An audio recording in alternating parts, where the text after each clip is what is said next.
డబ్బు ఏదైనా చేయిస్తుంది. డబ్బు ఇస్తే తిమ్మిని బమ్మిని కూడా చేయగలిగేటువంటి కెపాసిటీ ఉంది. అందులో ముఖ్యంగా జగన్మోహన్ రెడ్డికి రాజకీయాలలో తన డబ్బుతోటి దేన్నైనా చేయగలుగుతారనే దానికి నిదర్శనం ఈ 2 రోజుల్లోనే. పెద్ద తేడా కూడా లేదు. నిన్న ఇవాళ జరిగినటువంటి ఒక ఇన్సిడెంట్ని మీ ముందు తీసుకొచ్చి పెడతాను.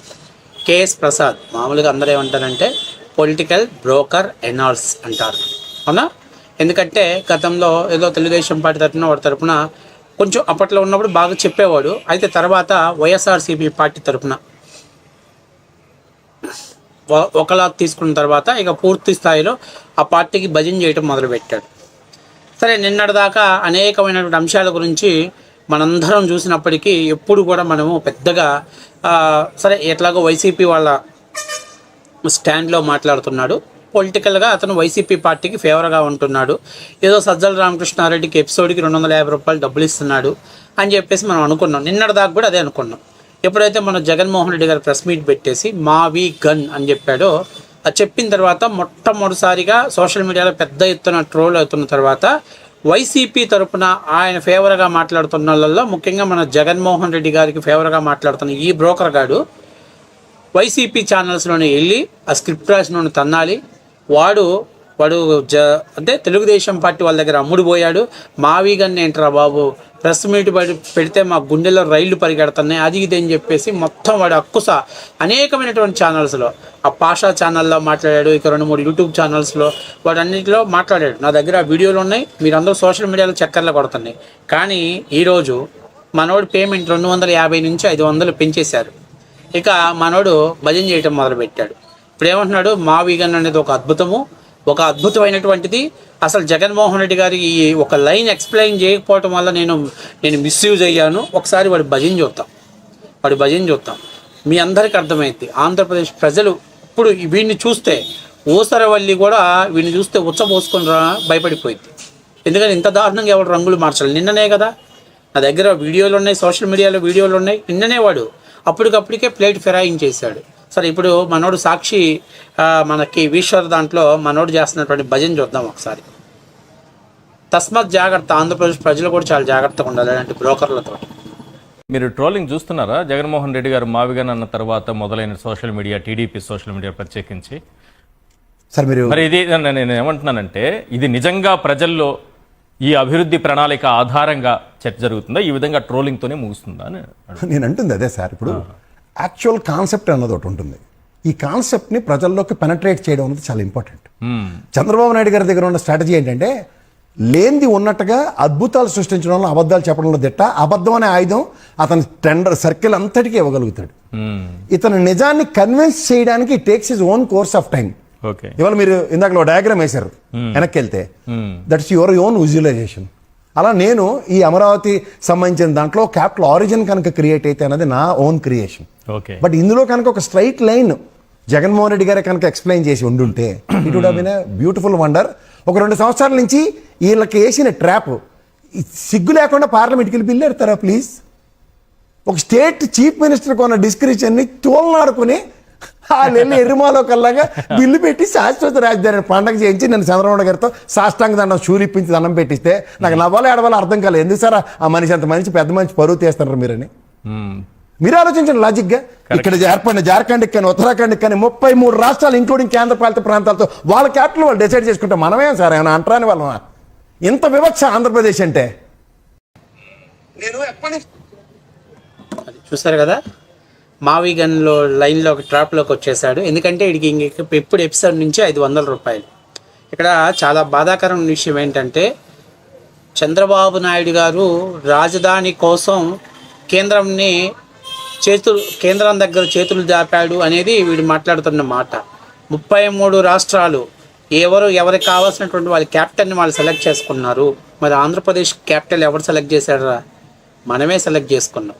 2014 తర్వాత వైవర్కేట్ అయిపోయి ఎవరికి వాళ్ళని డివైడ్ అయిపోయి ఎవరి బాధలు పడుతున్న సమయంలో ఆంధ్రప్రదేశ్కి ఇక్కడ రాజధాని ఉండాలని చేశారు. ఆ రోజు శాసనసభలో ఉన్నటువంటి జగన్మోహన్ రెడ్డి గారు కూడా నేను మనస్ఫూర్తిగా ఒప్పుకుంటున్నానని చెప్పాడు. 33,000 ఎకరాల రాజధాని ఇవ్వండి అని మీరే మాట్లాడారు. ఈరోజు అధికారంలోకి వచ్చిన తర్వాత 19 అధికారంలోకి వచ్చిన తర్వాత నేను 3 ప్రాంతాలను అభివృద్ధి చేస్తాను, 3 రాజధానులు చేస్తానని మన ప్రజలు మనం వేసిన ఓటును ఎక్కిరిచ్చే విధంగా, ప్రజాస్వామ్యాన్ని అపహాస్యపాలు చేసే విధంగా నిర్ణయం తీసుకున్నమాట వాస్తవం కాదా? కానీ నేను క్లియర్ కట్గా చెప్తున్నా, ఎస్, చంద్రబాబు నాయుడు గారు ఒక మెట్టు దిగాడు. ఎవరి కోసం దిగాడు తెలుసా? ఈ 5 కోట్ల మంది ఆంధ్రప్రదేశ్ ప్రజల కోసం దిగాడు. ప్రజల భవిష్యత్తు కోసం ఆయన దిగాడు. ఆంధ్ర బిడ్డల భవిష్యత్తు కోసం ఆయన దిగాడు. ఏం మాట్లాడుతున్నావురా? పిచ్చి పిచ్చిగా మాట్లాడుతున్నావు. చట్టం ఎందుకు చేయించాల్సి వచ్చిందంటే, ఎవడన్నా ఈ రోజుకి కూడా అయిపోయింది, ఇక అమరావతి బిల్లు చట్టం రూపంలో అయిపోయింది, ఇక దాని గురించి మనం మాట్లాడకూడదు. అమరావతి డెవలప్మెంట్ గురించి మాట్లాడదాం. నిజంగా వైఎస్ఆర్సీపీ పార్టీకి నేను చెప్తున్నా, మీలాంటి వెధవలకి అందరికి నేను చెప్పేది ఏంటంటే, 2024లో జగన్మోహన్ రెడ్డి ఓడిపోయిన రోజే ఆయన మీడియా ముందుకు వచ్చి ఒకటే ఒక మాట చెప్పాల్సింది, నేను 3 రాజధానులు అన్నాను, కానీ ప్రజలు అది ఒప్పుకోలేదు. ప్రజలు ఒకే రాజధాని, అది అమరావతి మ్యాండేటరీగా పోయింది. ఓకే, జరిగింది జరిగిపోయింది. నేను కూడా అమరావతి రాజధానికి జిందాబాదు కొడుతున్నా. అమరావతిని పనులు వేగవంతం చేయండి. నేను తప్పు చేశాను, లేకపోతే నేను అనుకున్న స్థాయిలో వెళ్ళలేకపోయాను అని కానీ చెప్పగలిగితే ఇవాళ వైఎస్ఆర్సీపీ పార్టీకి ఒక వాల్యూ ఉండేది, వెయిట్ ఉండేది. లోఫర్ నా కొడుకులందరినీ కూర్చోబెట్టేది అమరావతి కాదు, కమరావతి, అది అవినీతికి దోపిడీ జరిగింది, కన్స్ట్రక్షన్స్కి ఇన్ని వేల కోట్లు ఖర్చు అవుతుంది, అన్ని వేల రూపాయల కోట్లు ఖర్చు అవుతుంది అని చెప్తుంటేనే ఆంధ్రప్రదేశ్ ప్రజలు ఆలోచన చేసుకోవాలి, మీ భవిష్యత్తు ఏంటి, మీ బిడ్డల భవిష్యత్తు ఏమిటి? ఏం మాట్లాడుతున్నాడు? ఒక రాష్ట్ర ముఖ్యమంత్రిని ప్రజల సెంటిమెంట్ గెలిచిన చోటకెళ్ళి ఆయన సాష్టాంగ నమస్కారం చేస్తే దాన్ని కూడా వీళ్ళ విజయంగా భావిస్తున్నారు. ఆలోచన చేసుకోండి, మీరు ఆత్మవిమర్శ చేసుకోండి. ఈ రోజుకి ఇంకా జగన్ని ఎవరైతే అభిమానిస్తున్నారో వాళ్ళు మీరు ఆత్మవిమర్శ చేసుకోండి. మీ బిడ్డల భవిష్యత్తు ఏం చేస్తారో ఆలోచన చేసుకోండి. ఆయన అంటున్నాడు మావి గన్ పెద్ద రాజధాని అయిద్ది అని చెప్పి. నీ చేతిలో 5 ఏళ్ళు అధికారం ఉన్నప్పుడు ఎందుకు నాశనం చేయాలని 3 ప్రాంతాలు తీసుకొచ్చావు? ఆ రోజే ఈ మావి గన్ను ఏదో చేసి ఎస్ అమరావతి ఇక్కడే ఉంటుంది. నాకు అర్థం కావట్లేదు, ఈ మావి గన్ను, గుడ్నా మామిడి, లేకపోతే ఏం సినిమాలు ఆడేటువంటి మాటల ఏంటికి అసలు అవసరమైంది? ఎస్, మచిలీపట్నం వరకు గ్రేటర్ అమరావతిని పెడుతున్నావు, ఇదంతా గ్రేటర్ అమరావతి పరిధిలోనే ఉంటుంది అని ఎందుకు అసలు మాట్లాడలేకపోతున్నారు? నిన్న చెప్పిన దాంట్లో కూడా ఎందుకు అలా చెప్పలేకపోతున్నాడు? ఒకలా అసలు చూడండి, ఈ బ్రోకర్ గారు నిన్న మొన్న జగన్మోహన్ రెడ్డికి బుర్ర లేదు, మైండ్ చెడిపోయింది, బుర్ర దెబ్బతినిపోయింది అని మాట్లాడిన ఈ బ్రోకర్ గారు ఆయన చెప్పాల్సింది చెప్పలేకపోవడం వల్ల మేము మిస్యూజ్ చేసుకున్నాము, బాగుంది, నెంబర్ 1 ఉంది అని చెప్పేసి మాట్లాడుతున్నాడంటే వీడికి పేమెంట్, జగన్మోహన్ రెడ్డి దగ్గర ఉన్న డబ్బులకి ఎంతమంది మానసిక సైకోను తయారు చేస్తున్నాడో మీరు ఆలోచన చేసుకో. బాధేస్తుంది ఆంధ్రప్రదేశ్ ప్రజలారా. మీ బిడ్డల భవిష్యత్తు మీ చేతిలో ఉంది, గుర్తుపెట్టుకోండి. ఇది దేవుడు మనకి ఇచ్చినటువంటి సువర్ణ అవకాశం. ఈసారి చేజారిపోతే ఇక మనం లైఫ్లో మనంత మూర్ఖత్వంగా నిర్ణయం తీసుకునే వాళ్ళు ఎవరు లేరు. ప్రజల త్యాగాలకు అర్థం లేదు. 33,000 ఎకరాల భూములు ఇచ్చిన రైతులకు విలువ లేదు.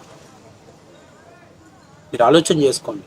ఎవడైనా అనేస్తాడు ఈజీగా, ఎందుకంటే భూమి ఇచ్చిన రైతులకు తెలుసు ఆ బాధ.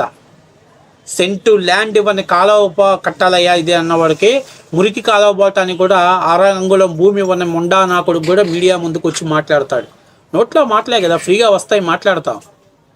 కానీ 33,000 రైతులు, మేము అమరావతి ఉద్యమం జరుగుతున్నప్పుడు కొన్ని గ్రామాలకు వెళ్తే పాపం ఆడవాళ్ళు, మహిళలు వెళ్ళి అందులో కూర్చొని మేము వాళ్ళకు మద్దతు ఇవ్వడానికి వచ్చామని చెప్పేసి వాళ్ళు ఎట్లాగైతే స్కూళ్ళ నుంచి వాళ్ళ పిల్లల హాస్టల్ నుంచి పిల్లలు ఇళ్ళకు వస్తే ఎంత ప్రేమగా ఆప్యాయంగా హక్కుని చేర్చుకుని రోజు కొన్ని 100 మంది వెళ్ళి వాళ్ళని సంఘీభావం తెలుపుతున్నా, వాళ్ళ కష్టాలలో ఉన్నారని సంఘీభావం తెలుపుతున్నా కూడా వచ్చిన వాళ్ళందరికీ వాడు కడుపు నింపి వాళ్ళు బయటికి పంపించారు.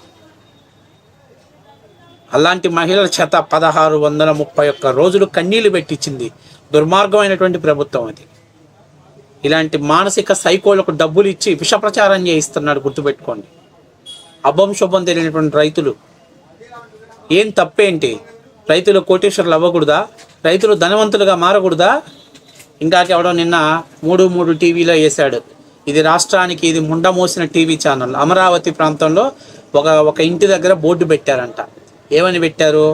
కమ్మ కులం వాళ్ళకే ఇల్లు ఇస్తామని పెట్టారంట. తప్పు ఎవడు చేశాడు? ఆ ఇంటి వాడు చేశాడు. వాడి అభిమతం, వాడి ఇల్లు, వాడి అభిమతం, వాడి ఇష్టం. ఇప్పుడు చాలా చోట్ల బ్రాహ్మణులకు మాత్రమే ఇల్లు ఇస్తామంటారు. అంత మాత్రం చేత ఆ ఊరు మొత్తం బ్రాహ్మణ కులాధిపత్యం అవుతుందా? ఇప్పుడు మీరు అవసరమైతే సమాజాన్ని మోటివేట్ చేయండి, ఎడ్యుకేట్ చేయండి.